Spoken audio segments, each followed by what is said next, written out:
In 2016, a group of independent researchers gathered at a salt flat in Bolivia, one of the flattest surfaces on Earth. Their mission, to test something that's rarely questioned, but absolutely foundational. How far can you see before the curve takes it all away? According to the globe model, Earth curves at 8 inches per mile squared. That means objects should disappear from view beyond a certain distance, hidden by the curve. So they set out with lasers, high-zoom cameras, and infrared tech. Their goal wasn't to prove anything, just to measure how far light and sight could travel in open, uninterrupted space. They placed a laser just 3 feet above the surface. According to globe math, it should have been invisible beyond 6 miles, but the beam remained visible at 10 miles, then 15, then over 20. No curvature blocked it. Next, they filmed distant buildings, boats, and islands across large lakes, sometimes 30, 40, even 100 miles away. According to the globe model, these objects should have been hidden behind hundreds of feet of Earth's curve. But the entire structure, base to top, remained visible. No atmospheric bending, no magic refraction, just direct line of sight. And then came the most damning test of all. 2 flags were set up miles apart on a frozen lake, with a third person holding a camera at the same height in the middle. If Earth was curved, the middle flag should have appeared higher due to the curve, but all 3 lined up perfectly, dead flat. Over and over again, from lakes to coastlines, the same result. No curvature. Even over distances that should hide entire skylines, everything stayed in view, right where it should be on a flat plane. These weren't conspiracies. They were measurable, repeatable, real-world distance experiments. No matter how far they tested, the curve never appeared, and the only thing that disappeared was the credibility of the spinning globe theory. Because if Earth had curvature, we would see it. But all we see is flat. Still believe we live on a giant ball? Then explain why nothing ever curves away. Share this video. Tag someone who needs to look again, and follow now, because real science doesn't hide behind theory. It stares you in the face. Across 100 miles of truth, this video is for entertainment purposes. They started the public schools and then were taught a certain way about history. Mind you, school that was taught to you was called grammar school, which, by the way, that's what they created. Grammar is the root word for witchcraft, grimoire, okay? So you were taught grimoire school, which literally means witchcraft school. It's the same root as program. To be programmed means pro-witchcraft. Pro-witchcraft, and craft means to craft, control, to change. So grammar school means control, can change, program. It's grimoire, it's witchcraft school. And everybody was going to grammar school to be programmed to believe a narrative that was brainwashing them into this belief in this system of destruction. But the problem is, think about this. If you understand the ability to zoom, this is, if you look up in the sky and you see the star Sirius, it's about this big compared to Orion, which is about that big, right? So we zoom in on Sirius and it looks like this, and it fills the lens, 50% of the visual space. Okay, cool. Then we zoom in on Orion and it's almost, so we can almost get it to the same size, right? But they tell us Sirius is 50 trillion miles away. 50 trillion. You guys cannot conceive what that number is, right? 50 trillion miles away. But somehow I'm able to zoom in on a star that's 52 million times 50 trillion, right? 52 million times farther than this star. And I can zoom it in almost to the same size. So that would mean that Orion is 52 million times bigger than this star. 52 million times bigger. This is nonsense. Astronomy. I took 4 years of astronomy in college. I loved it. I was awesome at it. People cheated off of me. I tutored people in it because I was amazing, but it's all lies. Every single bit of it.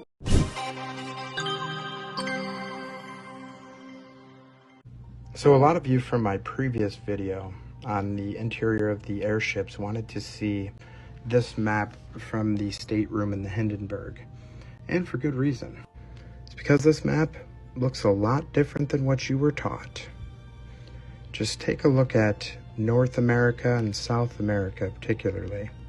Just look at all of that flooded land, and all along the west coast, right before the Rockies in America, you got a big flooded lake that's definitely not there. And over in Africa there, you see all of that. It's a big giant lake in the middle of Africa. I think this map is a map not too long after the last reset, where the waters have yet to fully recede.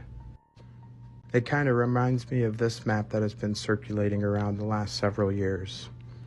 A proposed theory of what would happen in the event of a pole shift. So this would be the world right after a pole shift. You see vast amounts of new land and vast amounts of land in the main continents completely underwater. Like just in the top of South America there, you see that same similar big pool of water as you find right here in the Hindenburg map. The more I dig into it, the more likely a pole shift explains these repeating resets every few hundred years. Question everything, friends. Until next time. If the Earth is flat, why do raindrops fall in random patterns that sometimes form perfect circles on the ground? On a globe, rain should be influenced by constant spin, rotation, and Coriolis effects. Drops should arc, tilt, or consistently drift eastward, but they don't. They fall straight down, forming rings of water on sidewalks, deserts, and fields that are perfectly symmetrical. Raindrops are nature's level testers. Builders use plumb lines and levels to prove flatness, because gravity supposedly pulls straight to the center of a globe. Yet raindrops betray that claim. If every drop fell to the globe's center, then over miles and miles, raindrops should tilt ever so slightly. Their straight down wouldn't all agree. But across continents, rain behaves as if down is universal, like falling onto one flat plane beneath. Even stranger, rainfall often arranges itself in repeating geometric shapes, arcs, spirals, and perfect concentric circles in mud or puddles. How can chaos create order unless the surface receiving it is designed flat? On a sphere, drops would splatter differently depending on tilt. But instead, puddles form universally flat circles everywhere on Earth. The raindrop pattern is more than weather. It's a constant, everyday reminder that water obeys flatness, not curvature. The next time it rains, don't just look up, look down. The proof isn't in the sky, it's at your feet. Drop a comment if you've ever seen raindrops prove what no spinning globe could. This video is for entertainment purposes. The reason why things fall and float is because of relative density, buoyancy, and electrostatics. So we can manipulate the electric field of an object, add charge and make it go down and seek negative to the ground, or we can reverse the polarity of the field to make the object go up. In this video, we're going to be taking a look at trying to change the weight of an object by changing its charge potential. What I have is some Mylar helium balloons that are holding up a Karen B pin connected to a wire that is connected to the Van de Graaff generator. I don't know, 2.5, 3 inches off the ground. And watch what happens when I start applying a charge to it. Here we go. I start applying a charge and look at that.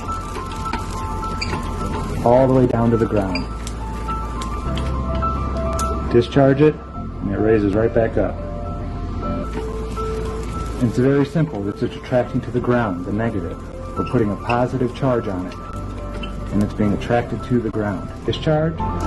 Nope, had to discharge negative as well, and there you go, right back up. We'll charge it up one more time, third time's a charm, and there you go, right down to the ground, if you prefer. In this video, we're going to be talking about the phenomenon known as gravity. Every chemical reaction, every fire, every sound, everything is electricity vibrating. And it'll just stay there, folks. Anti-gravity until, now watch this, I'll discharge it. Boom, boom. There you go. A little bit of electricity stuck in it. Now what it's doing is called induction. Whoa, and there we have. But all I had was the Van de Graaff generator running to the bottom plate here, and the discharge one running to the top plate. And what you just saw there was a manipulation of the electric field. I'm adding a negative charge in, it goes up. I turn it off, it goes back down. So I'm again manipulating electrostatics. This is MIT's drone. It's got no moving parts. It flies due to electrostatics. The XRT-3B triangular military aircraft, they admit that it lifts and propels using electrostatics. No moving parts. All right, this gentleman is claiming that he's trying to wake up the flat earthers. I would like to explain to y'all the difference between somebody fighting for flat earth and somebody fighting for the globe. The people that fight for the globe are doing so literally for the only reason of wanting to be right. They don't care about anything other than just being right. The people that are fighting for flat earth, we're doing it for a legitimate reason. We're doing it because it's God's word, it's true to his word, and the deception and the satanic stuff going on in NASA is absolutely disgusting. When they say once you go flat, you never go back, there is not a single flat earther that is ever returning to the heliocentric model. Ever.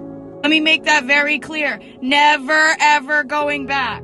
No amount of math calculations is ever going to pull us back into that deception that we sat there and learned for 12 years of our lives. It's really ignorant of y'all to sit there and act as though we have never heard of the globe. Like it's just something we don't know how it works.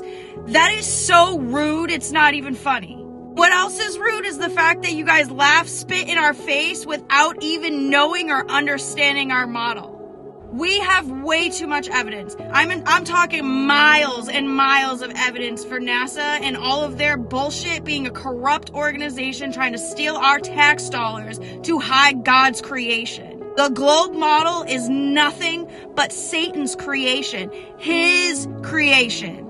It really upsets me, the people that I cared about so much so that I would have literally taken a bullet for these people, laughed in my face and wanted to sit there and side with the people that actually want them dead, that actually do not care an inkling of a shit about them. So again, let me make it very clear. The only reason that you are doing this is because you want to be right. And the reason that we fight for the flat earth is because it's not only truth, but you don't even realize what they're doing right in front of your face.